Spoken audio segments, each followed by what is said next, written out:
Hola, ¿qué tal? ¿Cómo estás? Mira, me agarraste justo tomando mate, pero estaba queriendo reflexionar con vos acerca de un tema tan importante como es el lenguaje. Estaba leyendo un artículo muy interesante que habla sobre cómo impacta la palabra y el lenguaje en nuestra vida cotidiana. Y este artículo decía que dos neurólogos de la Universidad de Jefferson en Filadelfia demostraron que la cantidad y la calidad de palabras que tenés en tu vocabulario determinan no solamente el nivel en el cual te comunicas, sino que además modifica tu cerebro y modifica tu realidad. ¿Cómo es esto? Cuentan que personas que de pronto tienen una cantidad X de palabras, cabe aclarar lo siguiente: una persona normal, común, en todo su vocabulario utiliza aproximadamente entre 500 y 2000 palabras. Un dato muy importante a tener en cuenta, ¿no es cierto? Porque el idioma castellano está compuesto aproximadamente entre 190 y 200.000 palabras, si a esto le sumamos algunos regionalismos, ¿cierto? Fíjense que de 200.000 palabras solamente utilizamos entre 500 y 2000. Ahora, esto cuando me lo pongo a reflexionar, me acuerdo inmediatamente de un gran filósofo griego que todos conocemos y hemos leído. Me estoy refiriendo a Aristóteles. Y él decía algo muy interesante, realmente un adelantado. Decía: si quieres limitar la capacidad de una persona, solo tienes que limitar su lenguaje. Una persona que te utiliza 500 palabras en su vocabulario no tiene la misma capacidad de pensar que una persona que tiene 2000 palabras en su vocabulario. ¿Saben cuántas palabras utilizó Borges en su lenguaje?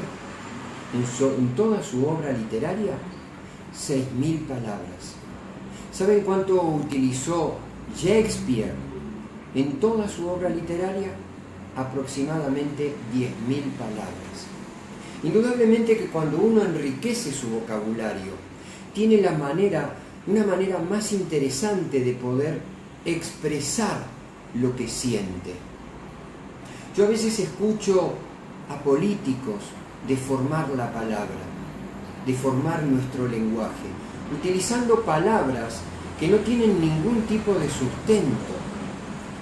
Y cuando uno los agarra infraganti en esa situación, hasta dicen: bueno, lo que pasa es que nosotros utilizamos el vocabulario del pueblo, cuando en realidad es al revés.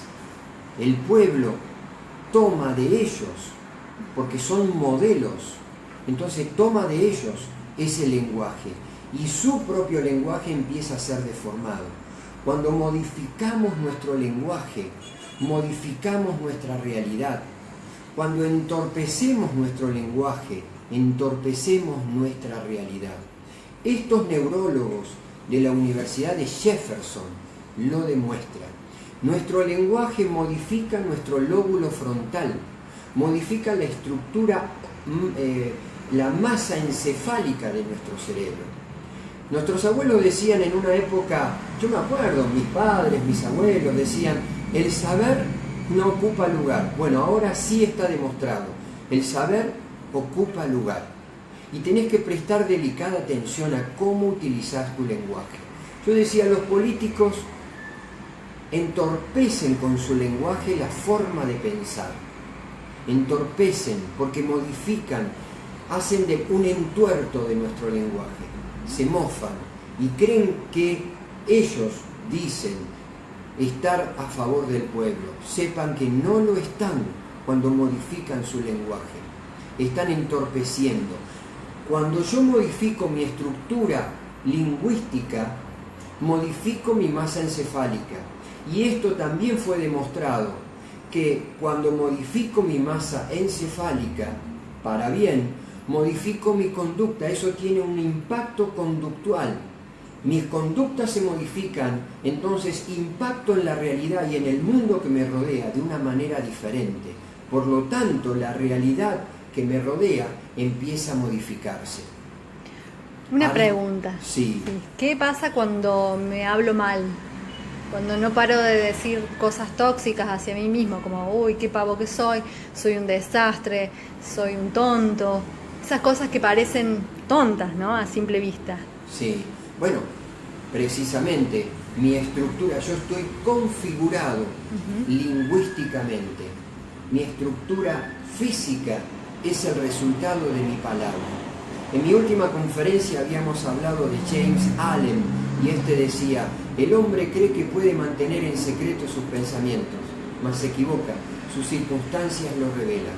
Si yo me hablo mal, si todo el día estoy criticando, enjuiciando, todo eso se me empieza a hacer realidad en mi entorno. Si todo el día me estoy quejando de lo que ocurre, de lo que no hacen, de lo que hacen y que esto y que el otro, todo eso se va expandiendo. Yo tenía un profesor en la universidad que hablaba sobre el efecto Renault 21. ¿Y qué era esto? El efecto Renault 21 dice que él en la década del 80 andaba buscando un auto y quería comprarse un Renault 21. Y contaba que cuando salía a la calle veía Renault 21 por todos lados. Entonces, él se preguntaba, ¿pero cómo? ¿Me lo están enrostrando? ¿Me están mostrando a cada momento? No, los Renault 21 te acompañaban todo el tiempo, pero vos hacés foco en esa situación. Es como cuando una mujer que está embarazada hace foco en todas las mujeres que están embarazadas. Es decir, el lenguaje te permite hacer foco.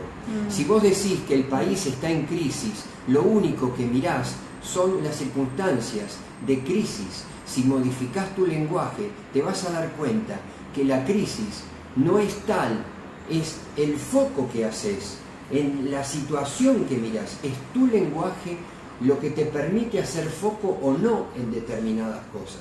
Puede haber crisis en determinadas áreas y en otras áreas no. Pero tu lenguaje te hace hacer foco solamente en las cosas negativas. Nos enseñaron a pensar de manera negativa. Es decir, pensar todo el tiempo en lo que no queremos, en lo que no nos gusta, en el error, en el defecto. Esto me acuerdo, lo leí en una oportunidad en un lingüista que decía que nosotros, en nuestro lenguaje, tenemos una determinada cantidad de palabras para definir emociones desagradables y otra determinada cantidad de palabras para definir emociones que no lo son o que son agradables. Pero lo curioso del hecho es que las